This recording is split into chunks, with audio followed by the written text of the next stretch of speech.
Good morning, girls. Today we will do the topic parts of speech.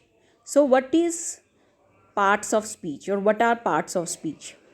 Partition of a sentence according to its uses is called parts of speech. जब हम किसी sentence का partition उसके uses के अनुसार करते हैं तो वो पार्ट्स ऑफ स्पीच है. सेंटेंस के शब्दों को रूप, फॉर्म, प्रयोग, यूसेज, बनावट, स्ट्रक्चर के आधार पर जब हम 8 भागों में बांटते हैं तो उन्हें हम पार्ट्स ऑफ स्पीच और हिंदी में शब्द भेद कहते हैं. So what are these parts of speech? Noun, pronoun, adjective, verb, adverb, preposition, conjunction, and interjection. We have already covered all the 8 topics in the classroom. So you are already familiar with them. What is a noun? The first part of speech is noun. कोई भी जो sentence है that is totally incomplete without noun और pronoun. तो noun को हम आसान भाषा में एक नेमिंग वर्ड कहते हैं. All that we can see, feel और think is a noun. A noun is a word use to name a person, place, thing और एन आइडिया. तो आपको पता ही है कि जो नाम है किसी व्यक्ति, स्थान अथवा वस्तु के नाम को नाउन कहलाते हैं. इसके अतिरिक्त किसी क्वालिटी के नाम को स्टेट, कंडीशन, पोजीशन या एटीट्यूड के नाम को भी नाउन्स कहते हैं. व्यक्ति के नाम में जैसे Ram, Sita. Ram is my best friend तो यहाँ नाउन है राम. सीता इज़ स्यूइंग तो सीता इज़ नाउन. स्थान के नाम को India, Delhi, village. I live in my village so village is a noun. India is a large country, India is a noun, country is a noun. किसी चीज़ के नाम को chair, pen, ball etcetera. This is a chair, chair is a noun. It is her pen, pen is noun. पशुओं के नाम को elephants, horses. This is my horse. The buffalo is a domestic animal so buffalo is a noun. किसी quality या concept के नाम को जैसे wisdom, honesty, bravery, beauty. Honesty is the best policy so here honesty is a noun. Beauty needs no ornaments, beauty is noun, ornaments is noun. कार्य, किसी कार्य को करने को जो होता है आपका जो कार्य है उसके नाम को हम नाउन कहते हैं. जैसे smoking, race, obedience. Smoking is injurious to health, here smoking is noun.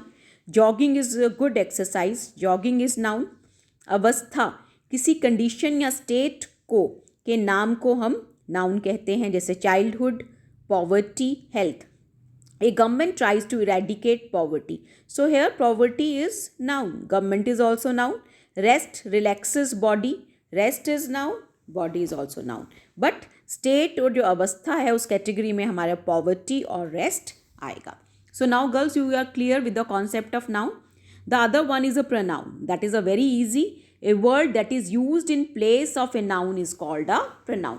Pronoun की जगह हम जिस शब्द का प्रयोग करते हैं वो noun होता है. जैसे Ram is my best friend, he is the monitor of our class. तो राम की जगह जो हम ही का यूज़ कर रहे हैं ही is a pronoun. The table is made of costly would, it is one I like. अब टेबल के लिए हम नेक्स्ट सेंटेंस में इट का यूज़ कर रहे हैं, दैट इज़ अ प्रोनाउन. तो आपका राम और टेबल की जगह जो ही और इट का प्रयोग किया गया है दैट इज़ अ प्रोनाउन. तो pronoun is this is also a part of speech. The next one is adjective. An adjective add some meaning to a noun और प्रोनाउन. किसी नाउन और प्रोनाउन के मीनिंग में जब कोई एडिशन करता है जो word, that is an adjective. जो शब्द नाउन अथवा प्रोनाउन के गुणों, परिमाण, क्वांटिटी, संख्या, नंबर्स को की जानकारी देते हैं वो शब्द क्या कहलाते हैं? Adjective. The lazy dog can not play. Now here the lazy is adjective. Do you take bath in cold water? Cold is adjective. You must not ignore the poor students. Here, poor is adjective. Neeta is a young girl. Young is adjective. So, in the above sentences, lazy, cold, poor, young, these are adjective because they talk about the qualities, the quantity or numbers of a person or a thing or a noun. The next one is verb. A verb is a word that tells about the action or state of subject object. जो क्रिया जो शब्द action words होते हैं जो बताते हैं कि काम हो रहा है, those are verbs. A word which is used for saying something about some person or thing is called verb. जो शब्द वाक्य में होना, रखना या कार्य का बोध कराए उसे हम verbs कहते हैं. Now I bought a watch. Bought is an action. The girl wrote a letter to her cousin. Wrote is an action. Kolkata is big city. So here is it talks about a state. Iron and copper are useful metals. Are here talks about state. So in the above sentences, brought, wrote, is and are verbs. Now the next one is adverb. The words which modify verbs, adjectives or other adverbs are called adverbs. जो शब्द किसी verb, adjective या adverb की विशेषताएं बताएं उन्हें हम adverb कहते हैं. एडवर्ब का अर्थ केवल क्रिया विशेषण ही नहीं होता, इसका यह नामकरण सही नहीं है क्योंकि एडवर्ब वाक्य में वर्ब के अतिरिक्त अन्य पार्ट्स ऑफ स्पीच को भी मॉडिफाई करते हैं. एडवर्ब वह शब्द हैं जो किसी क्रिया की विशेषता बताते हैं, जैसे he runs fast, she always comes late. So in the sentences fast talks about run, how he is running fast. She always comes late, how does she come, she comes late. So in these sentences, fast and late, these are adverbs. किसी विशेषण की विशेषता भी बताते हैं adverbs. जैसे you are absolutely right. Now here, absolutely is an adverb that is modifying an adjective right. He is really sincere. Really is adverb that is modifying the adjective sincere. किसी क्रिया विशेषण या adverb की विशेषता बताते हैं, जैसे He addressed me very politely. Now, politely is already an adverb. तो adverb को भी modify कर रहा है. कैसे है polite वो? Very. So, very here is an adverb. We have two adverbs, very also and politely. She speaks quite softly. Now, softly is already an adverb, but quite is also modifying here another adverb, softly. So, quite and softly both are adverbs. Adverb वह शब्द भी हैं जो किसी संबंध वाचक अव्यय preposition की विशेषता बताते हैं.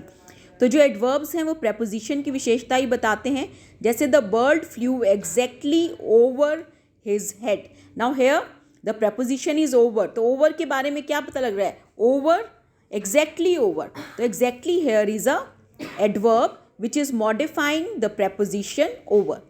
His mischief was decidedly above the average. Now here the preposition that has been used is above, and decidedly is an adverb which is modifying the preposition above. किसी conjunction की विशेषता बताते हैं. The train left just before I had reached the station. तो यहाँ पर आपकी conjunction है before, उससे पहले उसको modify कर रहा है adverb just. He became lame simply because he had copied a bad thing. तो यहाँ पर जो आपका कंजंक्शन है वो क्या है? बिकॉज, और उसको मॉडिफाई कर रहा है एडवर्ब सिंपली. किसी फ्रेज की विशेषता बताता है एडवर्ब, जैसे लकीली राम एस्केप्ड अनहर्ट. तो पूरा जो आपका ये फ्रेज है या सेंटेंस है राम एस्केप्ड अनहर्ट, उसको मॉडिफाई कर रहा है adverb luckily. She will not read all through her novel. तो यहाँ पर जो आपका फ्रेज है थ्रू हर नॉवल, उसको यहाँ पर मॉडिफाई कर रहा है एडवर्ब ऑल. सेंटेंस की विशेषता प्रकट करने वाले एडवर्ब्स जैसे probably, certainly, fortunately, luckily, surely आदि हैं. ये सेंटेंस के शुरू में या लास्ट में लगते हैं. Fortunately the baby is saved. Now here the adverb is fortunately, that is modifying the whole sentence, the baby is saved. Probably you are wrong. सामान्यतः नाउन या प्रोनाउन की विशेषता बताने का काम एडजेक्टिव करते हैं, परंतु कुछ ऐसे एडवर्ब्स हैं जो यहाँ तक कि नाउन और प्रोनाउंस की विशेषता भी बताते हैं. ये एडवर्ब्स हैं ऑलमोस्ट, इवन, ओनली. ऐसे एडवर्ब्स हैं. Only Ram has past. तो राम आपका नाउन है, उसके साथ हम यूज़ कर रहे हैं ओनली. तो only here is adverb. Only they can save you. Adverb only, pronoun they. The next part of speech is preposition. A preposition is a word which shows the relation of a noun or pronoun with another words in the sentence. Noun और pronoun का relation बाकी शब्दों को वाक्य में जो शब्द करवाता है उसको हम प्रेपोजिशन करते हैं। जो शब्द नाउन या प्रोनाउन से पहले जुड़कर सेंटेंस के अन्य शब्दों के साथ उनके संबंध को स्थापित करता है वो प्रेपोजिशन कहलाता है। जैसे at, in, for, under, above, over, against, on, like, etcetera. Gita sits under the tree. So where does Geeta sit? Under the tree. The earth revolves round the sun. He is in the playground. He advised us and went on. So उपरोक्त वाक्यों में under, round, इन और on prepositions हैं। जिस noun या pronoun से पूर्व preposition का प्रयोग हुआ है वे नाउन या प्रोनाउन उस preposition के ऑब्जेक्ट्स कहलाते हैं। तो preposition के बाद अगर जो नाउन आए तो that is an object to that preposition. Is it clear? जैसे he is in the playground, तो playground is an object to the preposition in. Next is conjunction. आपको भी मैंने करवाया था a word that joins two or more words, phrases, clauses और sentences is called a conjunction. जो शब्द दो या दो से अधिक शब्दों को, उपवाक्य, clauses को, वाक्यांशों, phrases को, वाक्यों को, sentences को जोड़ते हैं उन्हें conjunctions कहते हैं। इन्हें सेंटेंस लिंकर्स भी कहा जाता है। Sita and Gita are waiting for you. I met him near the temple and under the tree. So here in both the sentences conjunction is and. He always creates problem because he is a cheat. तो यहाँ पर आपकी जो preposition है वो क्या है? Because. Ram is studying but his brother is wasting his time. Here but is your conjunction. ऊपर भी बिकॉज क्या है? Conjunction. Who is stronger than an elephant? Then is conjunction. We waited until he returned. Until is conjunction. तो उपरोक्त sentences में जो आपका and है but, because, then, until conjunction है। preposition और conjunction में क्या अंतर है?